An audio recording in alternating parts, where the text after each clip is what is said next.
Well, today's episode is going to be different. We're going to be doing only one review. We're going to focus on New Japan Pro Wrestling with Royal Quest at the Copper Box Arena for Royal Quest III, featuring, of course, the main event, the IWGP UK/US title between two Brits. Zack Sabre Jr. considered himself the best technical wrestler in the world, taking on the man who is now going up being the best wrestler in the world. We're talking about Will Ospreay, and of course we're going to add in a little DWZ discussions. We're going to be talking about the pirate princess KAIRI. As you all know, she just recently had her final match in Stardom, mostly in Japan, but we're going to focus on her career since returning to Japan before going to her hiatus. And also on a note, no news updates for today. So, let's get ready for another episode of the Deleted Wrestle Zone.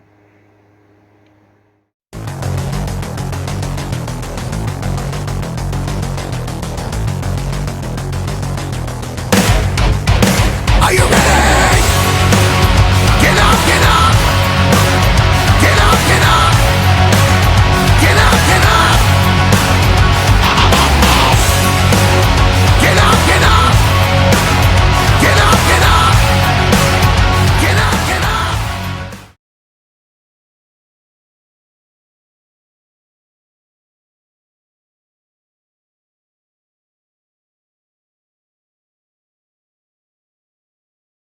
Welcome everybody to the Deleted Wrestle Zone, all things that is pro wrestling with AEW, NXT, New Japan Pro Wrestling, Impact Wrestling, the National Wrestling Alliance, various promotions, wrestlers, matches, and championships. I am your host, J Rod here. So, if you are new to the channel, welcome. This is a channel where we do a lot of daily reviews on pro wrestling anywhere in the world, not only here in the United States, in Japan, Mexico, Canada, Europe, the UK, anywhere where pro wrestling is not big, but it is growing. We also do some discussion videos, some news updates or news update alerts, whatever we can do to make this channel fun for everybody who loves pro wrestling. So if you like what you see, please subscribe to us. You'll be getting a lot of daily reviews and of course some other cool stuff on this channel. So if you like this episode, please give us a like on the like button or leave us a nice comment down below. So let's get started with our only review that we have. Of course, we have New Japan Pro Wrestling. They make their way to London for the Copper Box Arena for Royal Quest III. Now, this just took recently this past weekend on Saturday, October the 14th. Our first match, we have Robbie X taking on Taiji Shimori, who just returned to New Japan after suffering an injury a couple of months ago. So I have to say will be a good way for Taichi Ishimori to, how do I say, establish himself even furthermore since his return. So of course this was going to fall in his favor due to the fact that he'll be gunning for the IWGP Junior Heavyweight Championship to end the time bomb once and for all. But he also applied the bloody cross onto Robbie Eagle, sending a direct message. Our next match, we have Trent Seven, excuse me, taking on El Desperado. Now Trent Seven tried to use the chair for protection against, but however, Despy is no fool, so he found the chair himself. So this became a much brutal match. Now Trent Seven did everything in his power to put away Desperado, who we all seen is a fantastic wrestler. But of course, Desperado is not going to take any crap, especially from a guy like Trent Seven, no matter what he thinks. But it was, in fact, of course, a moment where the ref was crushed. Trent Seven nearly got away with the match, but he did not. It was, of course, the crucifix that put away Trent Seven, giving Desperado the win that he needed. Our next match, we have Luke Jacobs taking on a return to the UK, Yota Tsuji. Now, if you guys remember, Yota Tsuji spent his entire excursion mostly in the UK before heading to Mexico. But however, this is a very good match for him because these two individuals are two of the strongest wrestlers you see. You know, I'm sure they have bumped into each other many times, but it was Yota Tsuji with the Gene Blast to put away Luke Jacobs, giving him the win. Now our next match is one. This is one of two titles that were put on the line. We have the IWGP Junior Heavyweight Championship. We have Cameron Kai and Leon Slater taking on members of the Bullet Club War Dogs more consistently, with, of course, Drilla Maloney and, of course, Clark Connors. Of course, Gideon Gray, who is the commentator, he can't stand the Bullet Club War Dogs because he tried to understand why would Maloney try to betray them. They gave him everything, but of course Maloney did not take this lightly with them since joining. But however, you probably would have assumed that this match was going to ensure that Bullet Club War Dogs remained champions. They were able to make things work their way, apply the full clip onto to who was it? Onto Kai. Then of course Connors pick up the win by pinfall. Now next up, we do have, of course, the other members of the Bullet Club War Dogs.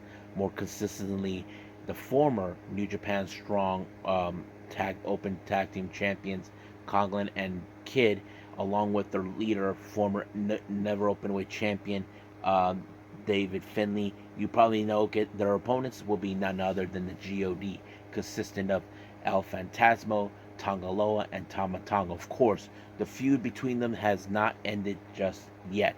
Of course, they would definitely want revenge against them, but how I have to say that the GOD has well established themselves more as a stable. Now, as you guys remember history, the GOD were originally a tag team, but now they decided to expand as, of course, a unit. I don't think Tom is the leader or anything. They haven't said anything, but it's pretty interesting. But however, I like how they were able to coexist. It was, of course, Tongaloa who picked up the win onto David Finlay with his finisher Ape Shit, and it was over right from there. But of course, you probably can guess that the Bullet Club War Dogs will not forget this night, and I'm sure they probably will get revenge against the GOD, but we'll see what happens until then.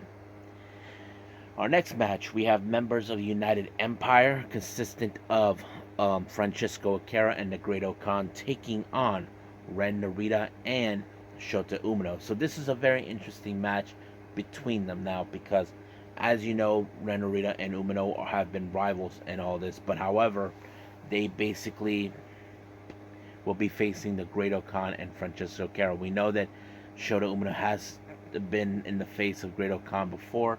However, this is a very interesting matchup. For some odd reason, you wouldn't expect that Umino and Narita would team up very well, but in the end, it was Umino with the Death Rider on Akira to pick up the win. Our next match, this is a very interesting tag match. We have members of LIJ Bushi, Tetsuya and Naito taking on just Five Guy members Doiki and Sanada. Now remember, Naito does have an opportunity to challenge Sanada for the IWGP World Heavyweight Championship. His dream is to make the roll call in the Tokyo Dome, which was stolen from him last time, but this is his last chance. We'll see. But however, it was a pretty good match. Of course, people were happy to see Naito, but of course, we saw Doiki applying the Doki Choki. You probably would have thought it would have been a just Five Guys match on this one. No, it was Naito with the Destino onto Doiki to pick up the win. So sooner or later, Sanada and Naito will collide at Wrestle Kingdom. So we can't wait to see that. Moving on, we got the other members of the United Empire, Jeff Cobb, Henare, and TJB taking on Michael Oku, Eddie Kingston, and Hiroshi Tanahashi. Now remember, Henare does have a match against Eddie Kingston for the Strong Openweight Championship at Las Vegas later on this month. So you probably can guess that this match was going to be a very interesting one. However, seeing Michael Oku team up with Kingston and Tanahashi was very interesting. But it was Michael Oku who pinned TJP, putting the United Empire in disbelief. They can't even believe they lost. I mean, right now we did see one team lose, but that's how it was. Next up, we have these two guys who are found pound for pound. We're talking about Shingo Takagi and Tomohiro Ishii. So basically, these two guys are two of the strongest SOBs on the planet. So they would definitely beat each other up no matter what. But in the end, it was, of course, the last of the dragon by Shingo Takagi that put away Ishii to give him the win.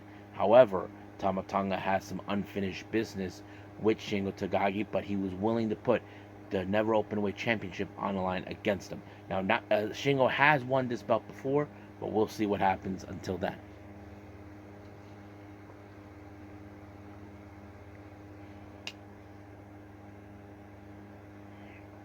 Now, our main event is the IWGP UK/US title. Zack Sabre Jr. versus Will Ospreay. There was a lot of good technical aspects with Zack Sabre Jr. in this match. That's his major forte. But of course, Will Ospreay does pull off some interesting maneuvers like offense to maneuver everything that Zack Sabre Jr. tried to do. But of course, Zack Sabre Jr. is a very clever individual in the ring, so you probably would see this is a pretty good match. However, it was, of course, when they gave one opportunity for Will Ospreay to apply the hidden blade, then the Stormbreaker to pick up the win.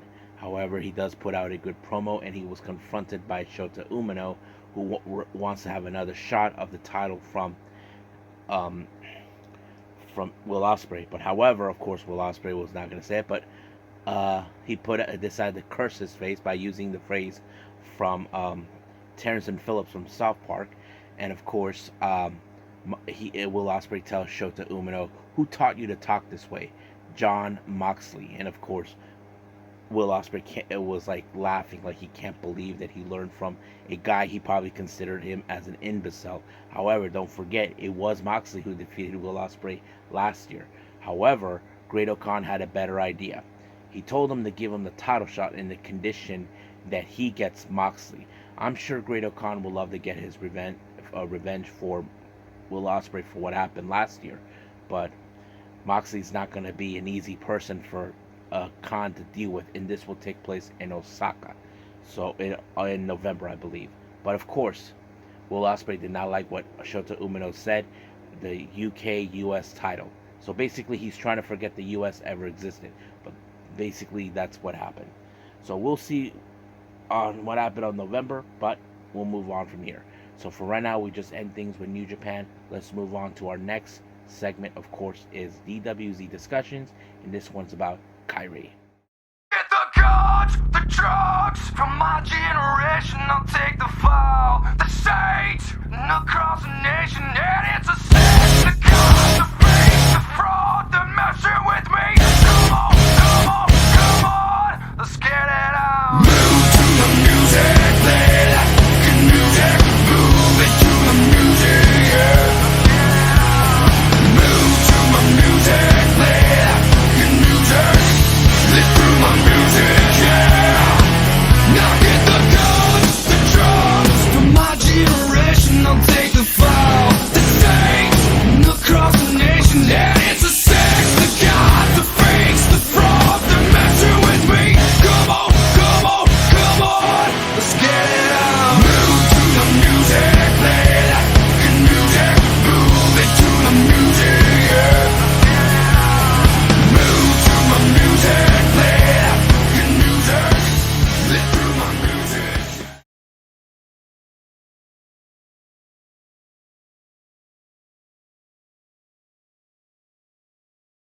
Okay, so welcome to DWZ Discussions. So today's topic that we'll be talking about is our favorite pirate princess, KAIRI. Now, we're not going to focus the entirety of her wrestling career, not from her early times from Stardom all the way to her time in NXT, then of course the main roster in WWE. We're mostly going to focus about her career since she returned to Japan. Let's get started on that and explain more. Now, many people can argue and agree or disagree about.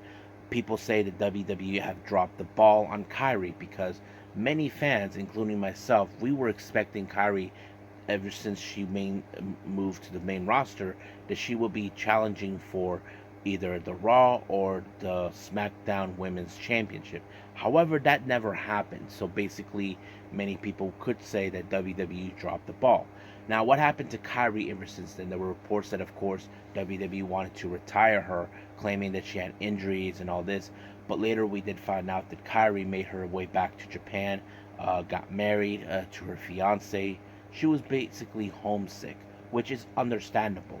But however, since that time, KAIRI remained in Japan.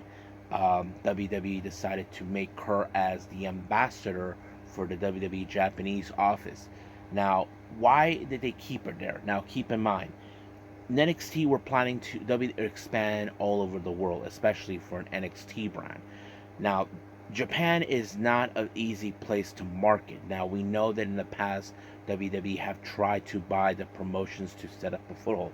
They have tried to buy Stardom. They have tried to buy Noah, Big Japan, many others, but no luck. But not a lot of wrestlers in Japan were feeling the WWE love or wanted to jump the WWE bandwagon. Like, let's say about maybe 5% of the Japanese wrestling scene were interested, but it's clearly not enough. KAIRI was remaining since then until they shut down the office in Japan. But what did this mean for KAIRI? Does this mean that she returns to the US and all this? Well, apparently that did not happen. Apparently, there were rumors circulating that she was going to be done with WWE. But what was she going to do? That's where we get interesting with the interesting story known as the worst kept secret. Now, if you guys aren't familiarized with the worst kept secret, let me explain. The story begins with Saya Kamitani, who, in fact, of course, had 3 consecutive wins in the Tokyo Dome during Wrestle Kingdom. So she goes out to see Rossy Ogawa, asks for a match against Kota Ibushi.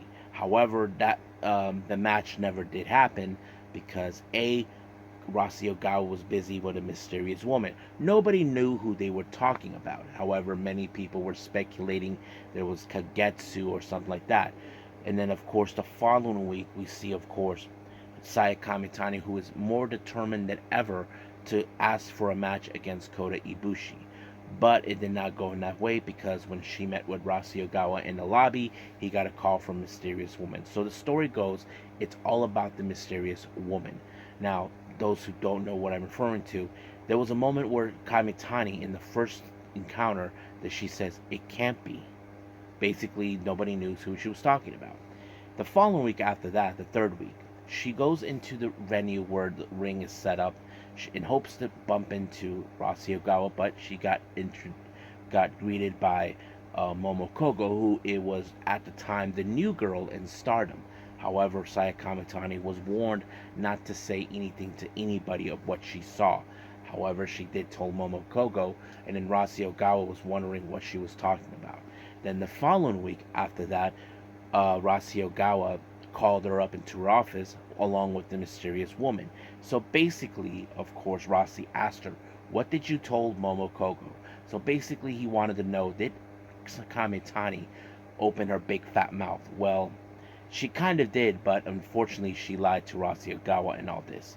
But apparently something interesting has developed. A clue has revealed the identity of the woman.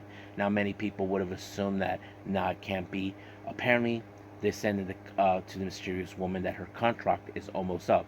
And apparently this was in January. KAIRI's contract with WWE was set to expire in February. So basically, the entirety of the story goes all about KAIRI. So that was the initial clue. Now, as for the West kept secret, during a match of that very week, of course, Kamitani, along with her teammates of Queen's Quest, take on the members of Stars. However, Momo Kogo called her out because she was willing to spill the beans and tell who is this mysterious woman.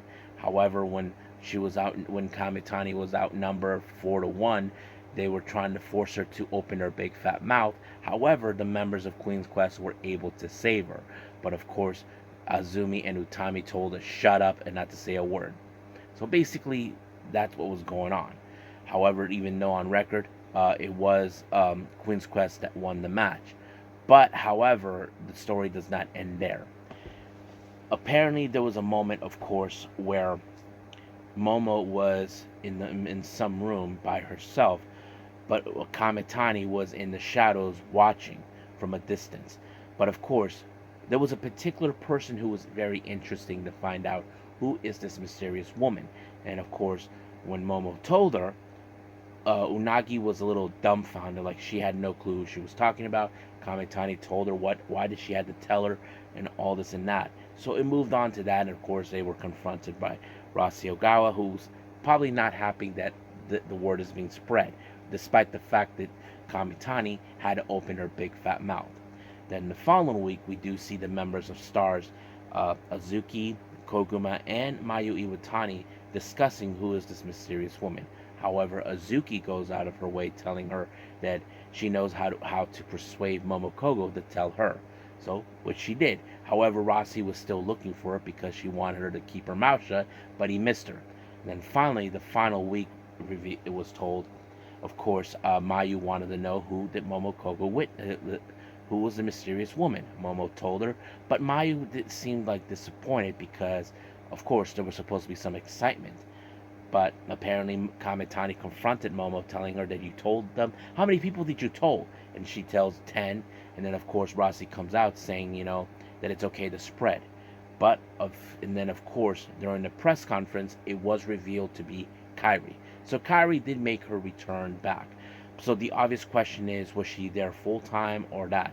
However, during the press conference, she was confronted by Unagi Sayaka. Now, Unagi is one of those wrestlers that is unfamiliarized with, of course, KAIRI. So while she was trying to find out who she was, Tam Nakano, who is familiarized with KAIRI, tried to reason with her, telling her to show respect because, of course, KAIRI is Stardom royalty in some capacity. However, KAIRI's first official match took place in March. She teams with Mayu Itani to take on Tam Nakano and Unagi. However, at the end of the press conference, KAIRI was viciously attacked by none other than Oedo Tai. So that's how it rolls up from there. But later they did put on night 2 in March for KAIRI to face Starlight Kid, someone who she's been familiarized with prior before leaving Stardom. This is prior before Starlight Kid has ever embraced the dark side of Oedo Tai. But the first match that she had, it was a fantastic match. However, Unagi Sayaka suffered the fate of the insane elbow and lost. Same thing with Starlight Kid on night 2 of the World Climax. However, due to the match, KAIRI has suffered a ruptured eardrum and was out for about a while. So she doesn't make her return until May. During a New Blood presentation, Rasi Ogawa was talking to Miyu Amasaki, who was the new girl at the time in back of last year. However, she put her in a tag match with Utame Ishida to take on KAIRI and a partner for choosing, and the partner she chose was none other than Tam Nakano. So basically, that's how it rolled up. So it was a fantastic match between Tam and KAIRI. They learned a lot from each other. They even declared themselves as the White Knight, but unfortunately, Tam and KAIRI won that match thanks to KAIRI's insane elbow. However, KAIRI took a little exception towards Miyu Amasaki because she reminded her how difficult it was with her during her younger years as a pro wrestler. So there was that. However, Tam promised that she would like to have a singles match in the biggest stage in Stardom history. And that was what was going to happen. We didn't know when that match was going to take place.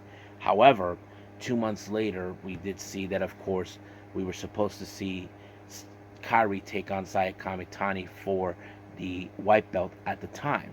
However, later there was during night 1 of the 5-Star Grand Prix in 2022, where KAIRI teams up with her tag team partner Nana Takahashi, taking on, of course, Queen's Quest, Saya Kamitani, and Lady C. But unfortunately, it was KAIRI and Nana Takahashi that picked up the win on night 1. However, in night 2, KAIRI teams up with Natsupoi, someone who Natsupoi has admired for many years during the working relationships between both At-Risk Girls and Stardom.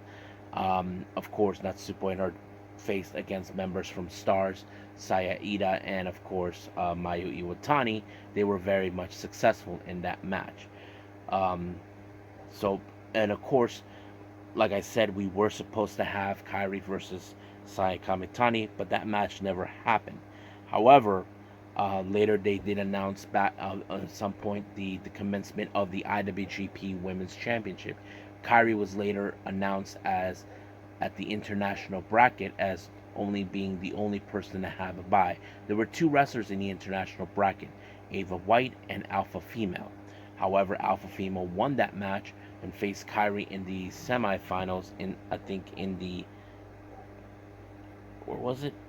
At the Arena Tachikawa in Tokyo. So, of course, but unfortunately, she did ended up having two title matches back to back on that very same month in November. The first one was against Saya Kamitani for the white belt, but at the time, Kairi was tormenting Saya Kamitani due to what happened to Mina Shirakawa. However, that match ended in a time limit draw. So, however, how did this match will affect her in her match against Mai Iwatani at the historic crossover for the IWGP Women's Championship? Now, the story between Mayu and Kairi is like telling the story about how Kairi has been on her own for 5 years at another country, and of course she's been suffering. Same thing with Mayu, since she was the last remaining eight of the three aces of the threedom in Stardom, so that there has been a lot of animosity. Now, many people presumed during the IWGP Women's Championship Finals that this match was going to go with Mayu Iwatani. It did not. It was later revealed that, of course, she was working on a new deal with Stardom and New Japan over the fact that she was going to be the champion. So that was the whole thing. But however, they jumped the chance to put, of course, Kairi as the champion when she defeated her. However, her first opponent that she had to face, that she was set to face, is in January 4th of 2023, and that opponent was none other than Tam Nakano. So they put her in that match on January the 4th at the Tokyo Dome. However, prior before that, there was another match that Kairi wasn't involved in, but this time was against Utami Ayashida. But this was not a title match. Basically, Utami Ayashida, who has been struggling ever since losing the red belt to Sudi, has been struggling to deal with the fact of that. But it became clear that that's what it was. Basically, Tam Nakano beat her to the punch. But however, that match was okay, but it did end it in a time limit draw, which is a huge disappointment for both. But it is what it is. But however, during the January 4th, 2023 at Wrestle Kingdom, Kairi defeated Tam Nakano. But the story between them is that goes deeper between them. The story goes is that Tam has been compared to Kairi.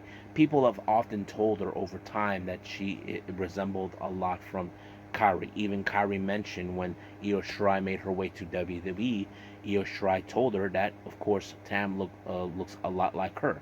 So basically, there was a lot of things. So basically, people were looking at Tam as the next Kairi. And of course, they were putting a lot of pressure into that, but Tam did not want that. So it was more like Tam hated the idea of people trying to compare her to Kairi.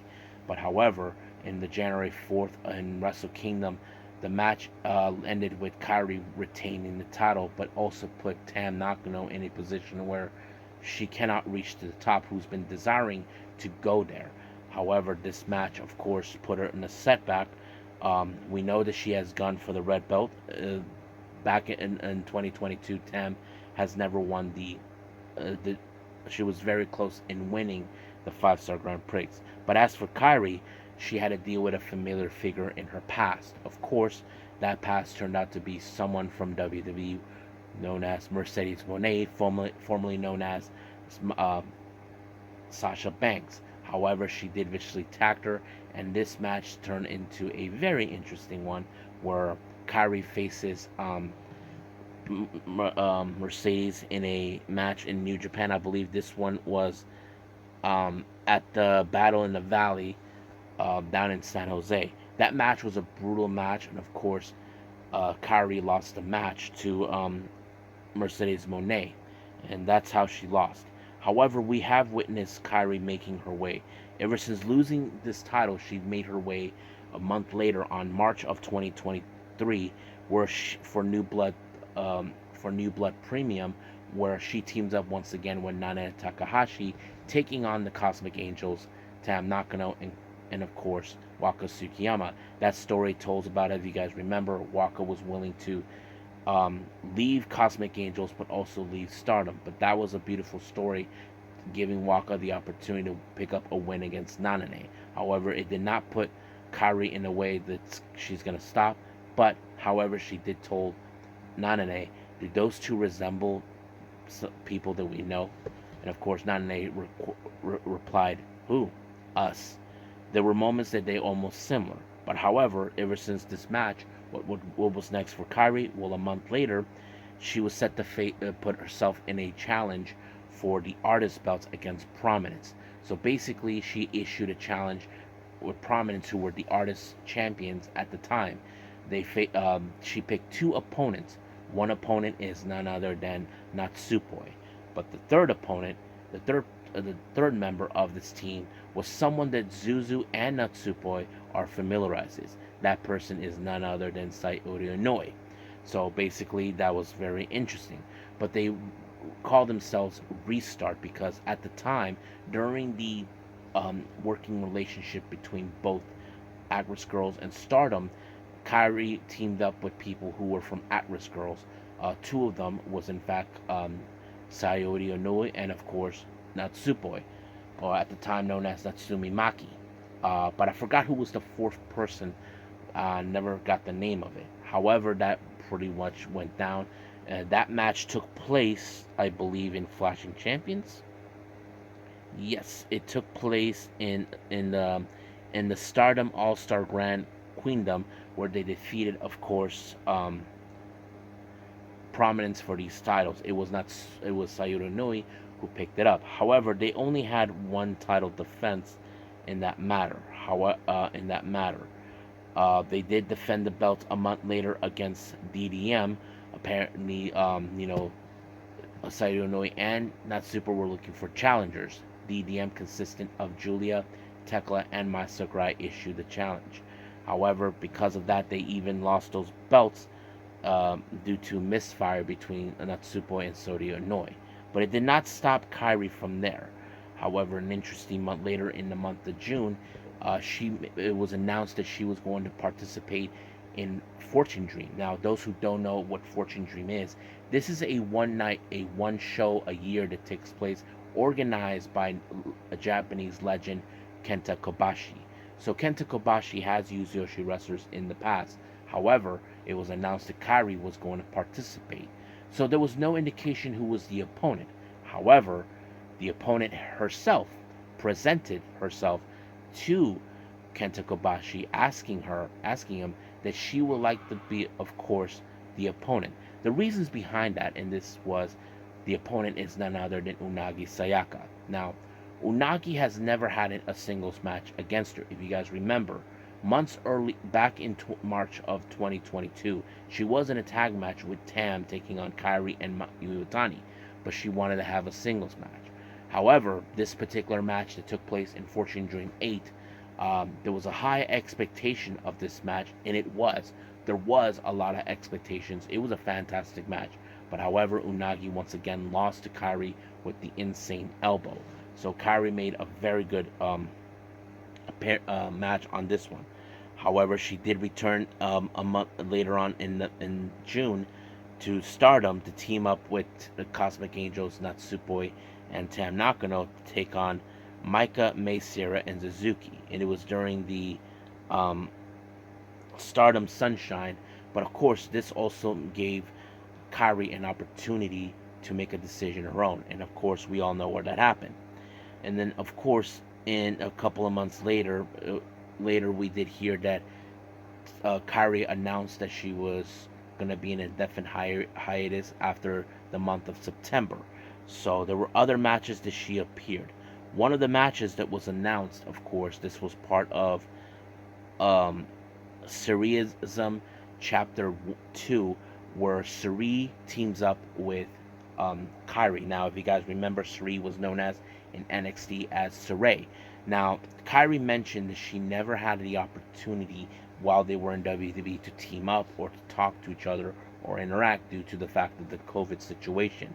So it was the first time that they team up, and their opponents, I believe, was against Arisa Nakajima and Takumi Raya. But however, that match ended very well with them Kairi and Suri win. However, Suri's desires to have a match against her, so that was something that was desired.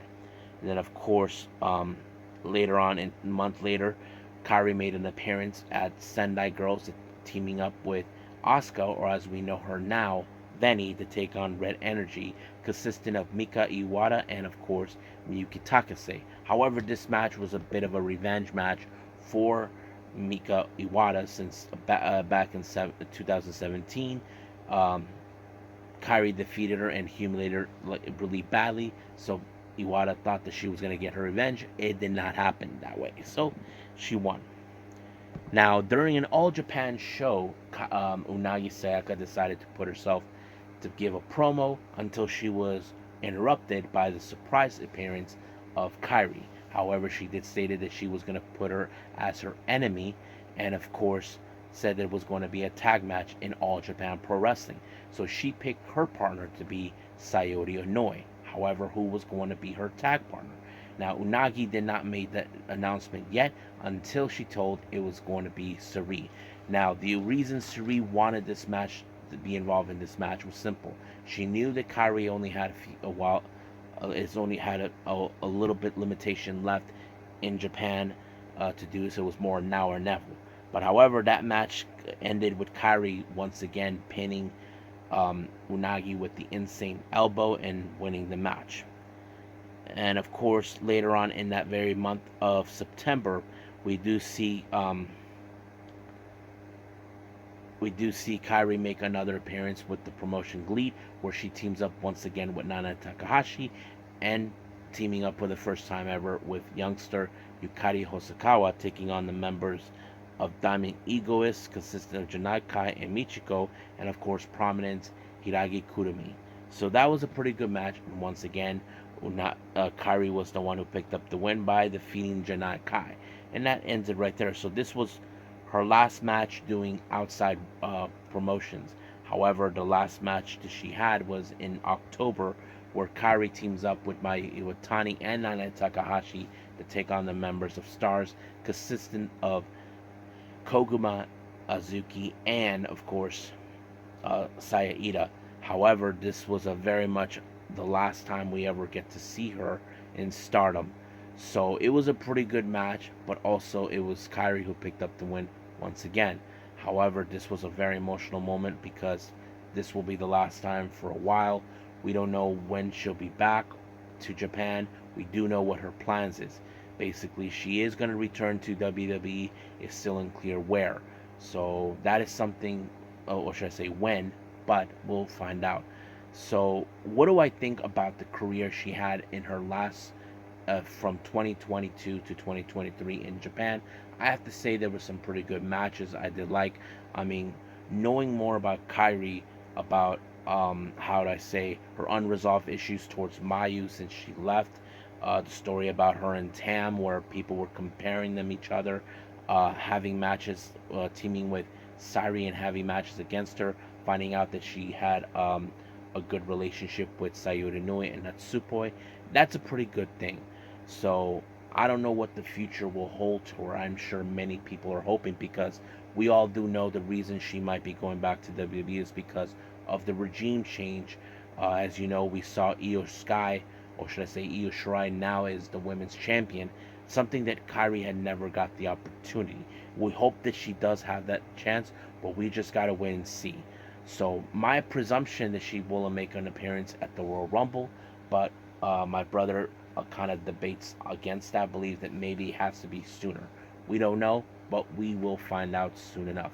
So I think that's pretty much it for our DWZ discussions. I believe it's time to call it a day.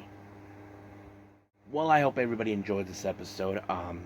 First things first, I apologize for not doing another episode. I kind of forgot that I had to do something outside of my personal life. I had a bit of a doctor's appointment that kind of took my time away, and I had to do some other things. but I decided at the last minute to do a DWZ discussion.